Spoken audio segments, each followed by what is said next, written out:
All right, guys. So we're back. It's a new day. We'll fix it, team. And we were working on Crown Vic. It started out as a tune-up. That'll be all one video. I think I'm going to break this thing up in a couple here. Well, it turns out the misfire was being caused by water getting in some of the spark plug tubes holes where the. Let me flip the camera around. You've got the. This is where the coils would normally go, down in here where your spark plugs are, and coolant sitting in there. And after doing a bit of checking, there's some coolant leaking out of this seamed surface. And typically there's damage to the intake. The gasket set's only a temporary fix if you're even at that point. And so we've got a new intake to go on. So this is going to be a video of swapping the intake of this Ford might as well say Crown Vic. The intake is laying over here on the bench. This is the new redesigned intake that's got everything all laid in together. And it's lunchtime. I'm just starting this. We're going to flip the camera around again. We're going to swap the intake out and put the whole thing together as one video and then this will be separate. So I really, really, really, really do appreciate you guys for tuning in. Wonderful, wonderful people. All right, let's get started. Alrighty, guys. Guyettes. Let's see if we can make something happen here. We're going to pull this intake off of this here 4.6 liter Ford. Hope I don't dampen over the camera too much. I'll grab another one of these fender mats here. Here we go.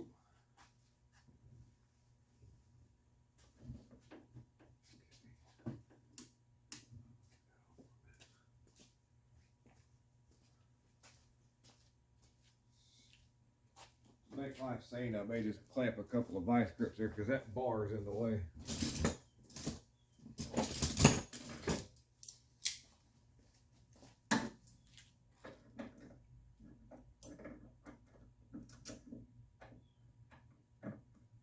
Struts are shot anyway, so this isn't going to hurt a thing. This way I can get this by out the way. All right.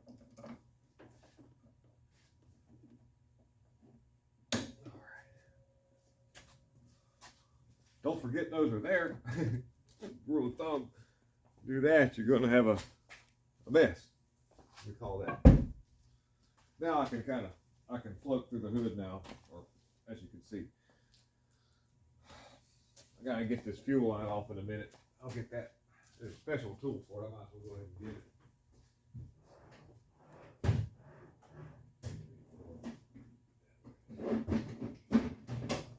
I have it set right here, but I'll go ahead and get it. Some of this stuff. So like I say, this thing started out as a tune-up issue, and come to find out, coolant, like I said, was getting in those holes. So now it's just a matter of getting in here and getting all this loose, little by little.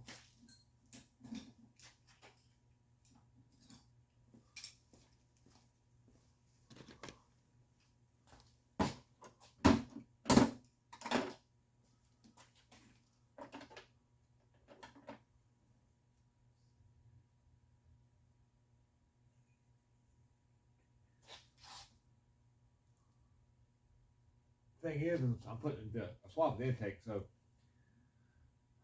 I can take everything off as one, but it's going to have to, yeah, kind of looking this thing over here.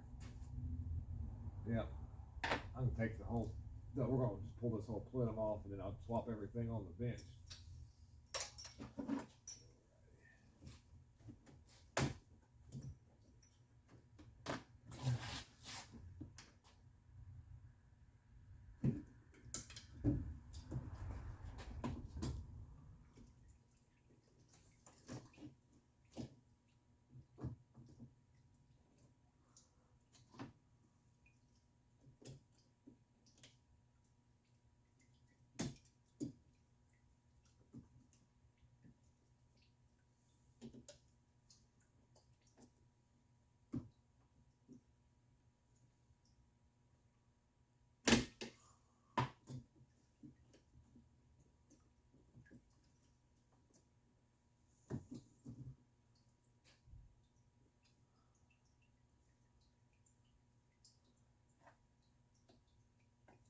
take some of this off, I guess, because I'm looking at this, looking at the EGR valve.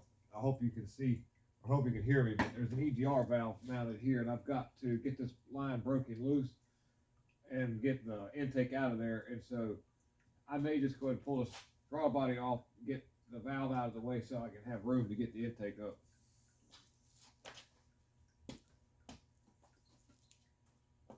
Yep, so that's what we're going to do. Get that broke loose here in a second.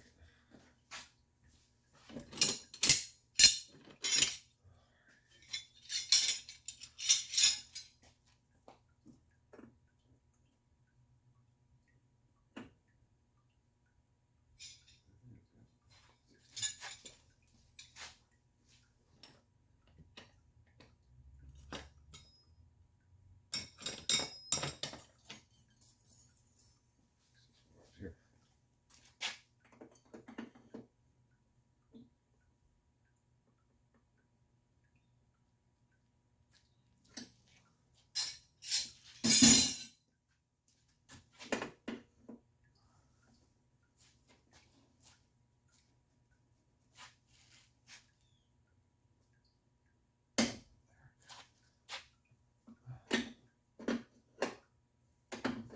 Big line going to the EGR valve.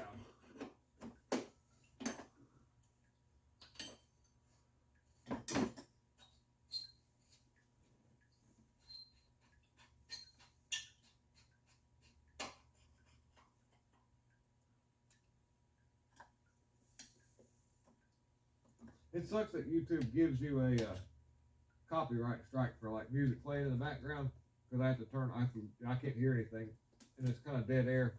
And I've got to figure out how to put music with some of the stuff I do. Maybe more editing things to come. I'll learn it. Alrighty,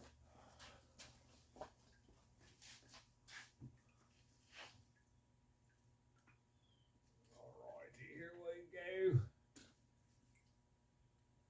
I might as well just go ahead and get the rest of this little vacuum circuit off of here. Wow, that wire looks.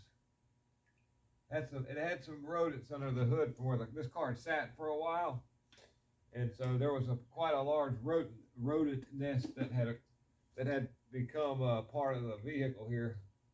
Being really careful with the plug-ins. I don't want to break them. I want this to hold up.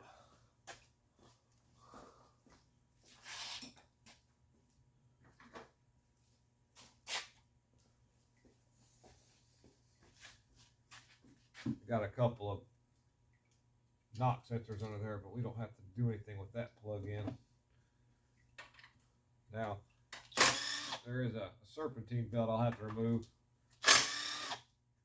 and an alternator. Alternator will have to come off here. It's not bad to do.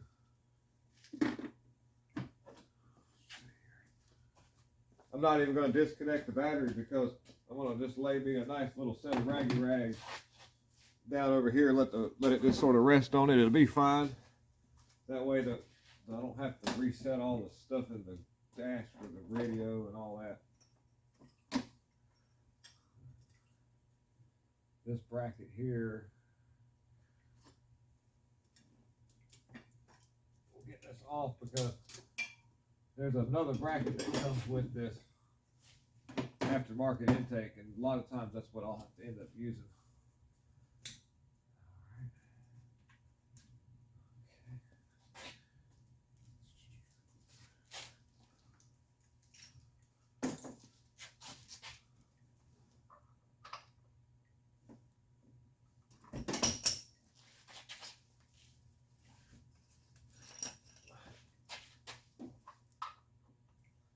You get to see stuff like that. You don't get to see on like the TV shows where they're working on something. Yeah, they drop wrenches too, but they cut that out. The editor watches through all that, and he'll cut that out to make them look like they're just perfect. Trust me, everybody gonna drop a wrench if they're doing something.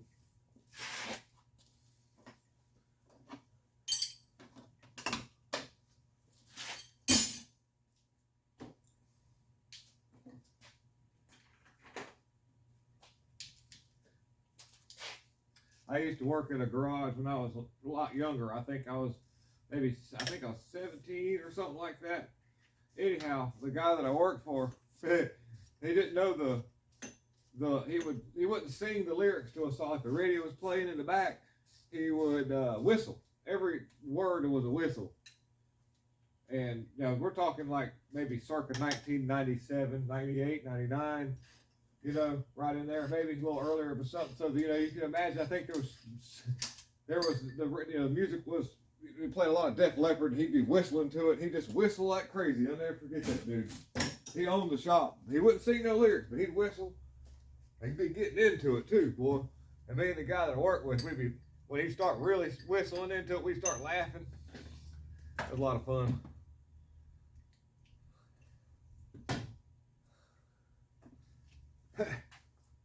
That guy that ran that shop wasn't very old either. And, you know, at the time, I think I was 17. He might have been 40 or maybe. And so this happened, what I'm about to tell you happened about 2 years ago. I was 39. So he'd have been, I don't know, getting in his upper 50s. I'm not doing the math very well, but either way, not that old. He passed away suddenly, ironically.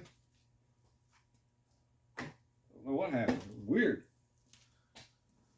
But he was a great mechanic and a good whistler at that. He could whistle. It was fun times back then.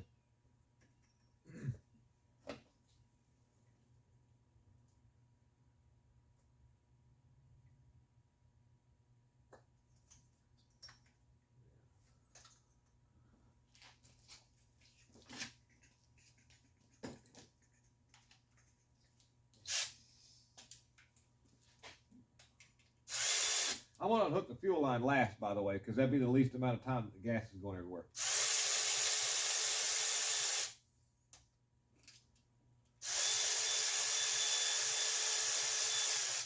I still haven't taken any of the spark plugs out because I don't want to drop anything in the hole.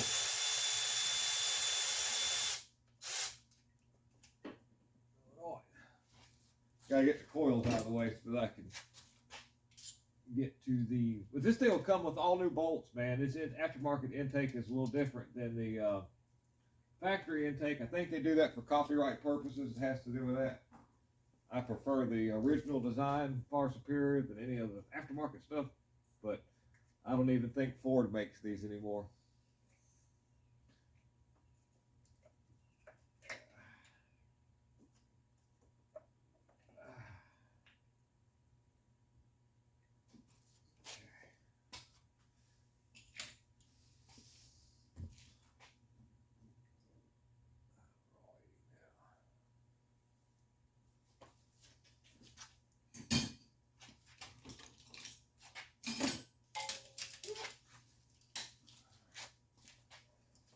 Just taking my little pick and going up underneath this here.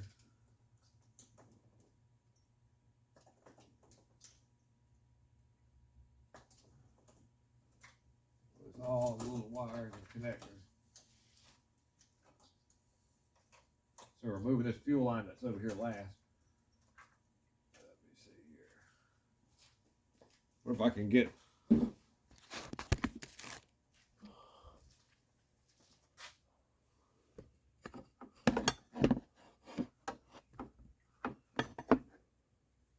I guess a little bit closer there. The thing in the way.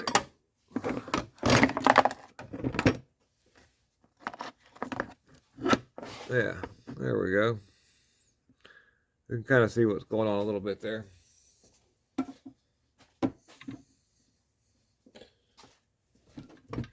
This thing's probably not going to have enough. Yeah.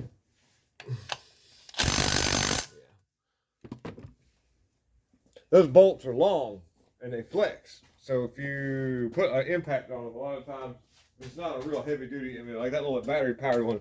By the way, this battery powered impact is so old that the end of it, let me get it turned up where you can see it, the end of it is about wore off of it. You see that right there? I've used this thing so much that the end's about rounded off. So at times I'll have a socket kind of get stuck on there, but it still kicks. Okay, please don't break off. Please don't break off. Oh, we're good now. All right, now. once again, please don't break off. Yeah. Okay. I asked him real nicely. Uh-oh, did I move the... Are we still okay? Okay, all right.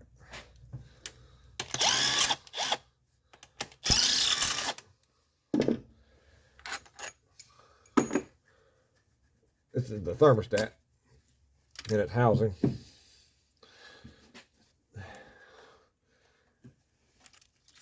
Okay.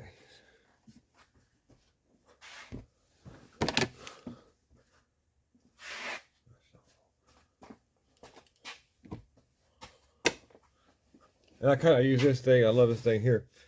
Get up underneath. If I push those clips in, I'm going to have a mess. They'll break and they won't be any good.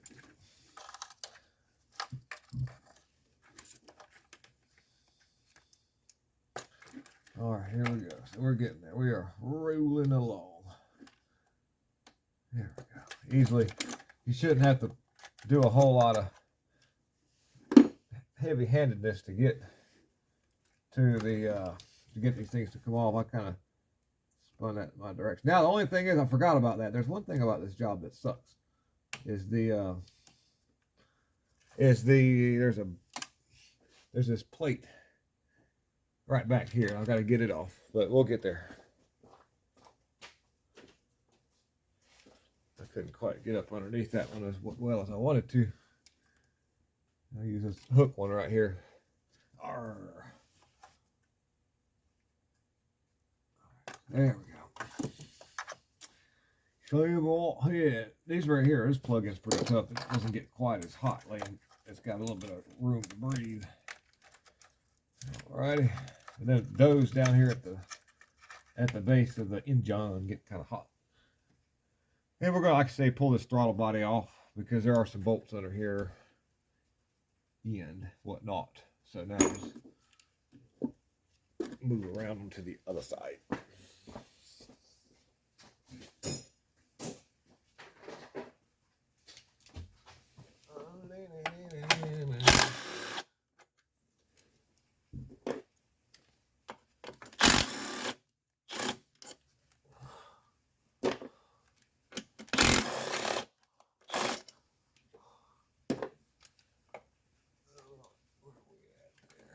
Grab off so you can't stay behind that.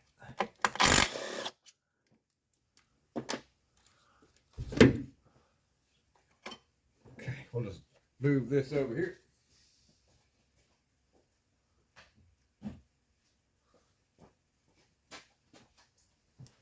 Now we're getting to some of the stuffy stuff going on over here.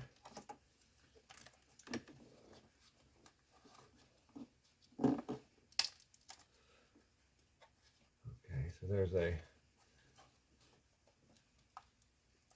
thing right there. Okay, get that off. That's like a loom holder on the back of the intake here. We'll just get that off. And then I've got to work this area back here.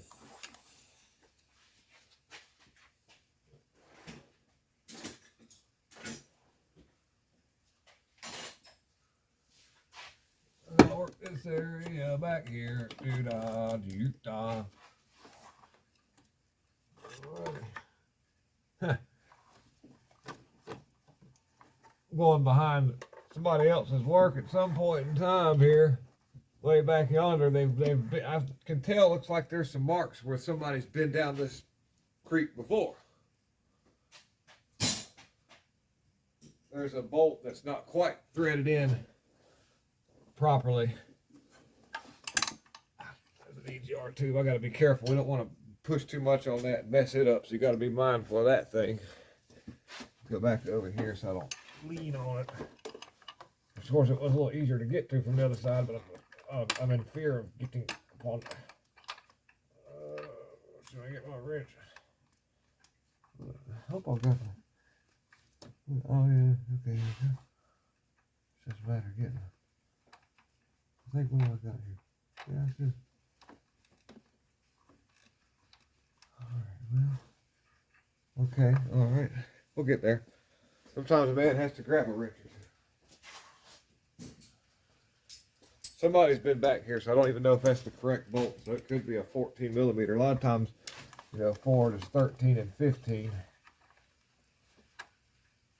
Let's see what we got here. Yeah, there we go. Okay. That there is, it looks to be, it was some kind of, this bracket that they put was designed to protect this fuel rail. Look at that. Somebody's been hitting on that right there. You see that there? To, in case of an impact, possibly, maybe.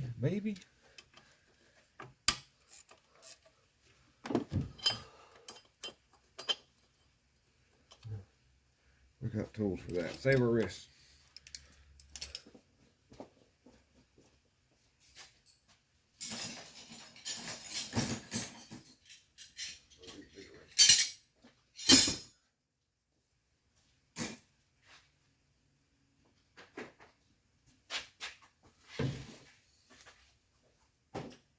See where are we at? We're not doing too bad for 15 minutes in here.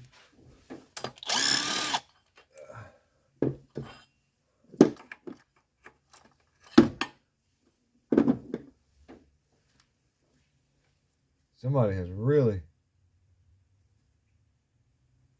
this antifreeze, but well, somebody did some real damage right here. I'll take the camera. I'm going to show you. Over top of this fuel rail, and somebody's hit on this thing right here. Not sure what was going on with that, but there you go. You seen it first. Alrighty, now I think that way. It didn't smell like gas. It's just I didn't see it leaking when it was running, but I had to blow off a bunch of antifreeze, and so that's what was sitting up there. Now it's time to remove the perimeter bolts. But you know what I think I'll go ahead and do? Just call it a day. We'll go ahead and we'll pull this fuel. We'll do it. We'll pull the whole thing. We'll pull the whole thing. I'll get the rail off on the bench. Maybe I'll have a better access to it. So here we go. Let's see.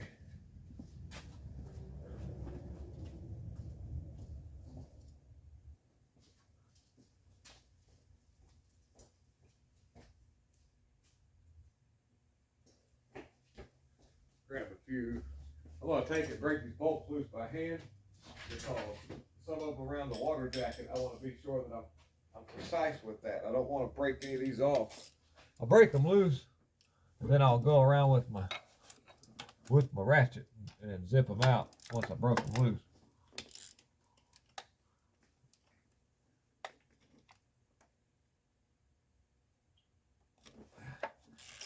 Because I don't think the intake, this looks like the original factory intake because of the insert. So I don't think it's ever been off, which means that I need to be mindful of some of the bolts because over time the coolant that settles in around those threads can cause a situation where they'll get seized up. So you want to be, and I have a method for breaking loose bolts that are seized like that, and I'll take a really good heavy duty punch and just get right over the center of the bolt, and I'll hit down on it, and I'll give it a good jar.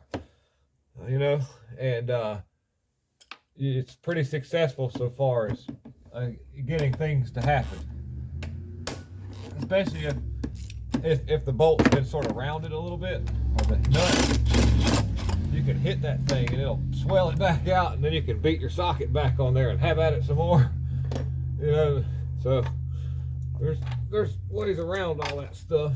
All right, now I can get rid of my swivel. Go to the straight up. All right, cheers.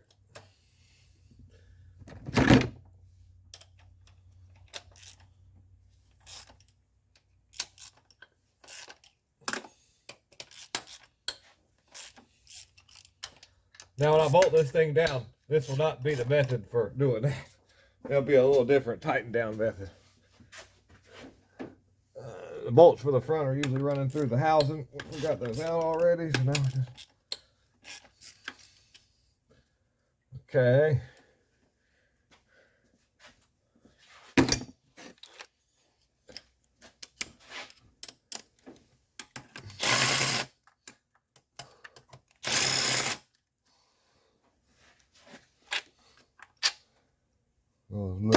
right up there. And if I get a lot of crud around the threads, I have a wire wheel and a bench grinder. Well, we would clean them with that.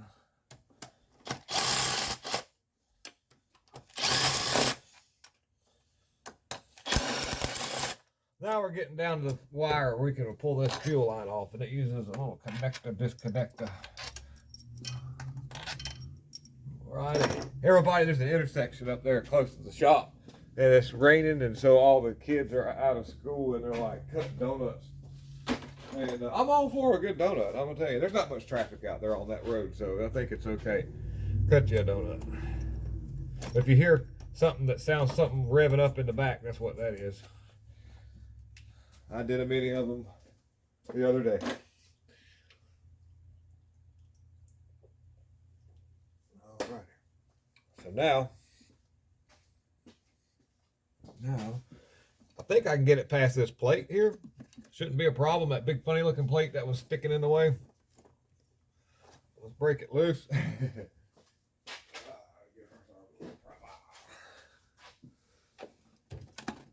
Let's see. I think I've got all the bolts out of it. I think I do.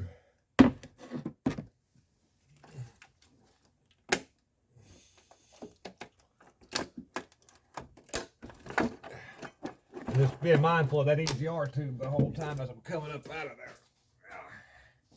Yeah, got it up. Yeah, that's an original intake you take. Matter of fact, I can give this will be a good video for the customers. Excuse me. Woo. Now you can see the trail where the coolant was leaking down this way, and it gets in behind everything.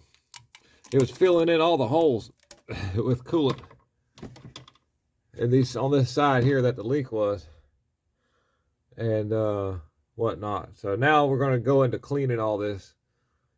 So there's probably, I can shorten this video up by not getting y'all all into that. It's pretty much me using my little I'll give you what I'm going to use here.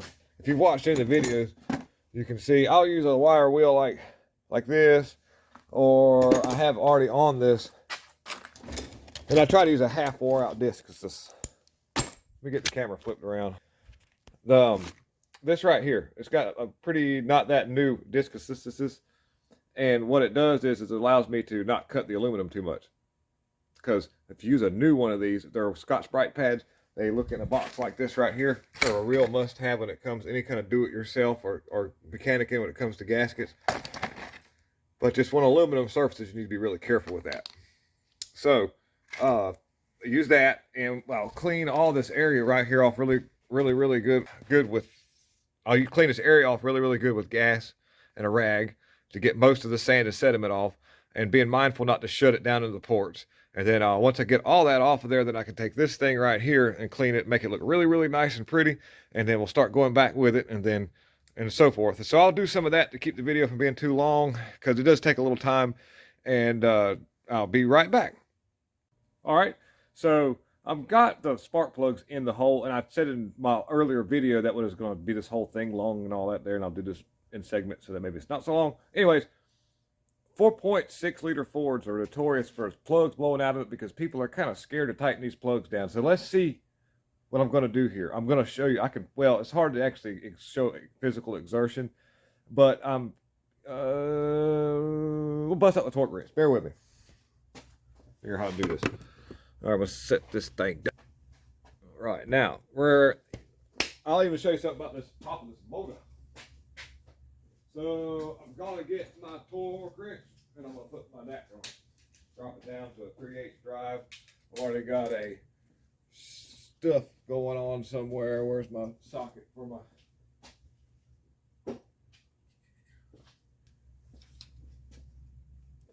So here we are. I got get this one back plug here. I think I've never actually put a torque wrench on. I just kind of go by feel. So I'm gonna go 30. Let's see what that feels like.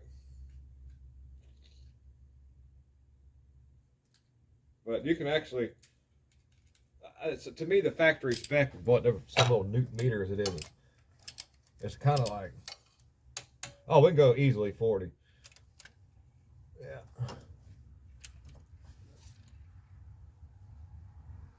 Right there.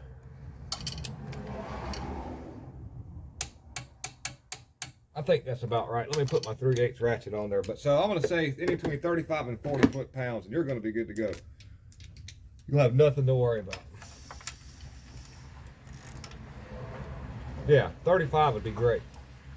But you can get them pretty tight, and they'll come back out. No problem. Got a customer that pulled up, so we're going to be right back.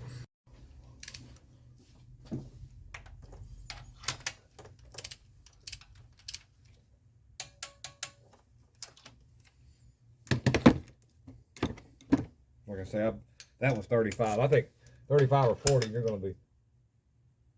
Yeah, I'd go 40. Because I get it where it stops right there. So 40, I think, is our magic number on this. So anywhere between 35 and 40, but don't be afraid to tighten these things down. You know, if you don't, then you're gonna have an issue where it will throw that plug out of there. You're gonna have it right there where it's gonna.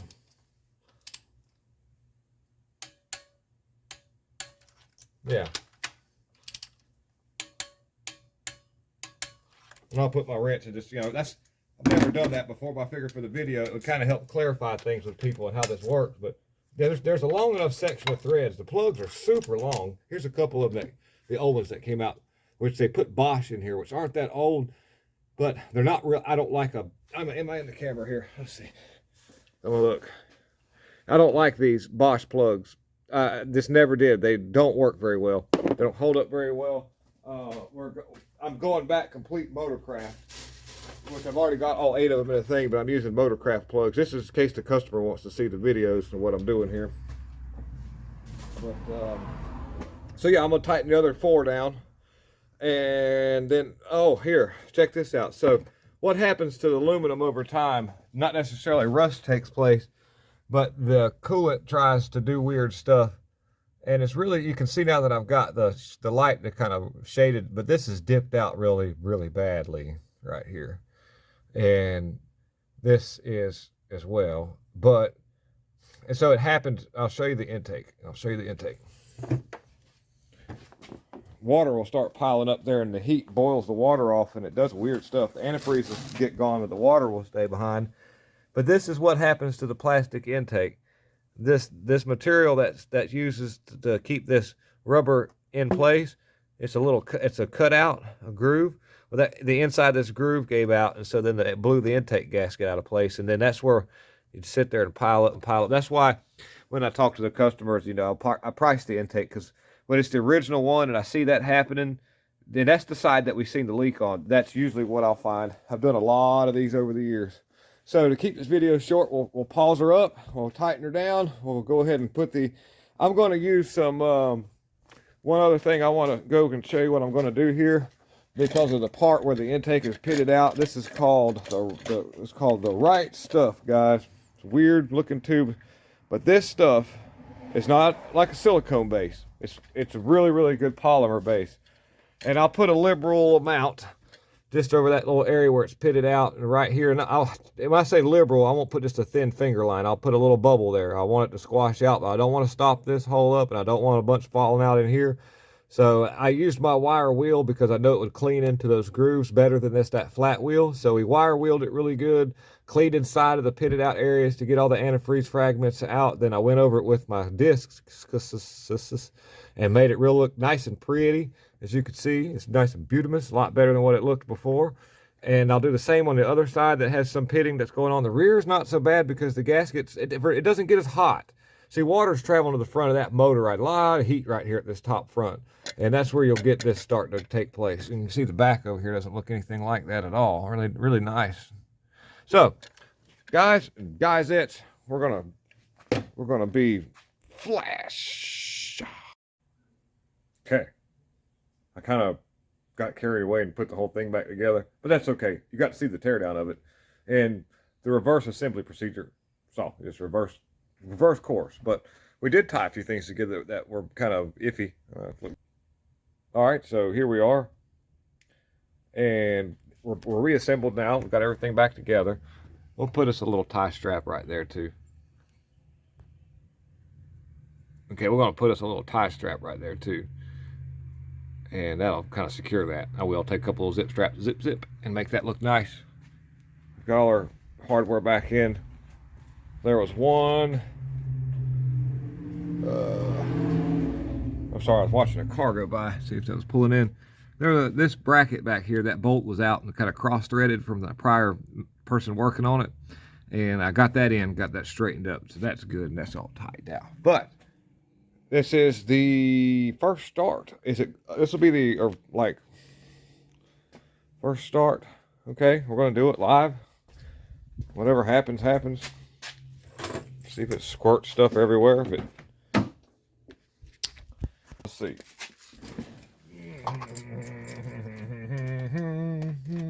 Gotta cycle the key a little bit and get some fuel back in that rail.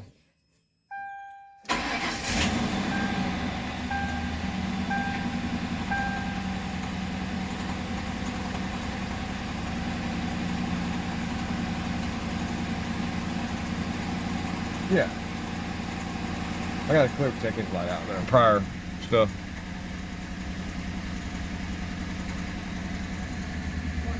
So I guess we could call this one nailed down, guys. Thank you so much for tuning in to We'll Fix It team. You guys are great. All right, bye.